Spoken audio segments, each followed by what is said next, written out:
RMC, Bourdin Direct. 8h13 sur RMC. Votre invité Jean-Jacques Bourdin, Gilles Rivière-Bechstein, fondateur et rédacteur en chef de la revue Agriculture et Environnement. Comment aider, encourager l'agriculture bio en France? C'est toute la question de fond. Gilles Rivière-Bechstein, bonjour. Bonjour. Merci d'être avec nous. Vous êtes fondateur, rédacteur en chef de la revue Agriculture et Environnement. D'abord, des réalités. Les consommateurs bio sont de plus en plus nombreux. Les producteurs bio sont en nombre insuffisant en France. On ne produit pas assez de culture bio. Il n'y a pas assez de culture bio. Il faut donc aider tous les agriculteurs qui veulent passer au bio. Voilà. Aujourd'hui, ces agriculteurs ont droit à des aides. Absolument. Ils continuent à avoir droit à ces aides. Et continueront Absolument. à avoir droit à ces aides. Pourquoi? Parce que pour passer en bio, eh bien, il faut être patient. Ah bah ça coûte plus cher de faire du bio. On a des moyens en moins, ça demande plus de main d'œuvre, donc Oui. c'est normal, c'est beaucoup plus cher. C'est-à-dire pour ça que Et les puis produits pendant bio 2 sont ans, vendus. 3 ans, les terres ne sont pas. Ouais. Elles ne sont pas considérées comme bio, mais bon, c'est pas ça le problème. Le problème, c'est que vos rendements chutent, et pendant cette période-là, vos produits ne seront pas labellisés bio. Donc, vous pouvez pas les vendre aussi cher. Par exemple, si vous faites du blé, un blé conventionnel, ça se vend 150 € la tonne. Oui. Un blé bio, ça se vend 400 € la tonne. Ah oui, d'accord. Alors évidemment, ça vaut le coup, mais voilà. oui. Mais pendant la période de conversion, vous n'avez plus de revenus. Voilà, moi je dirais plutôt de transition, parce que conversion se convertit à une religion, mais pas à l'agriculture. Donc la transition, si vous voulez, là vous n'avez pas droit à être payé correctement. Oui. Donc il est normal que l'État vienne et vous donne un soutien pendant cette période de transition. Et ça va rester, et même au contraire, ça va être amplifié, puisqu'on veut de plus en plus d'agriculteurs bio en France. Voilà. Donc ça va être amplifié. Donc ça va être amplifié, c'est-à-dire qu'on va aider encore plus d'agriculteurs à passer au bio. Ensuite, quand on est au bio, on a aussi des aides. On maintient. Pendant un certain temps. Pas tout le monde. Ah bon, pas tout le monde. Bah non, c'est pendant un certain temps. Pendant 5 ans. Pendant 5 ans. Les 5 premières années après que vous êtes en bio, donc converti, vous avez donc votre 400 € pour le blé à la tonne, ben vous continuez pendant quelques années à recevoir des aides.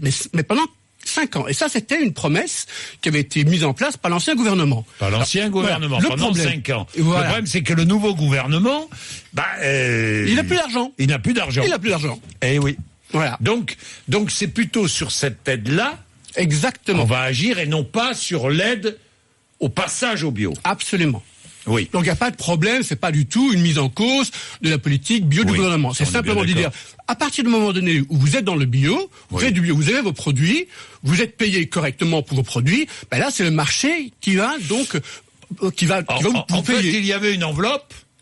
Une enveloppe pour le maintien au bio. Oui, mais elle était petite. Il avait une enveloppe qui était petite.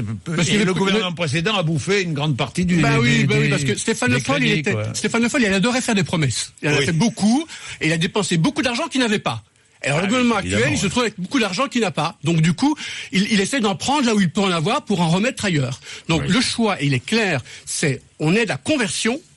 Mais pour le maintien, là, c'est le marché, si vous voulez, qui doit prendre en charge. Si les consommateurs veulent acheter du bio, ils payent.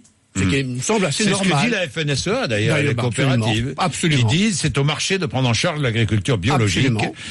Pour la Confédération paysanne, c'est à l'État de participer, donc d'apporter le maximum d'aide financière. Donc, soit vous avez une agriculture qui est dirigée par le marché, par les consommateurs achètent et donc payent.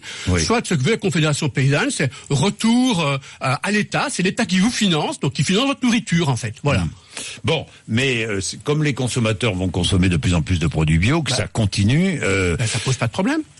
Puisque les gens qui font du bio, ils seront bien payés, ils seront mieux payés pour les produits qu'ils font. Donc pourquoi est-ce qu'ils ont besoin? Ce qui est important, c'est la transition. C'est l'aide à la transition. Ça bouge pas.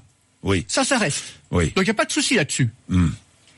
Ce sont les aides de la PAC, les aides européennes. Oui, absolument. Alors, il faut savoir déjà que la France bénéficiait de 9 milliards d'aides de la PAC, et là, on est passé à 7 milliards. Donc déjà, pour le monde agricole, on leur a sucré déjà 2 milliards. Donc voilà. Donc c'est pas une caisse sans fond quand même la PAC. Donc là, il faut. Et puis vous avez comme vous savez, il y a des secteurs qui vont très mal. L'élevage va très mal. Donc il faut aider l'élevage. Il faut aider les zones les zones à handicap, de montagne. Il y a plein de secteurs agricoles qui ont besoin d'aide quand même. Donc, et vous avez une enveloppe qui se réduit.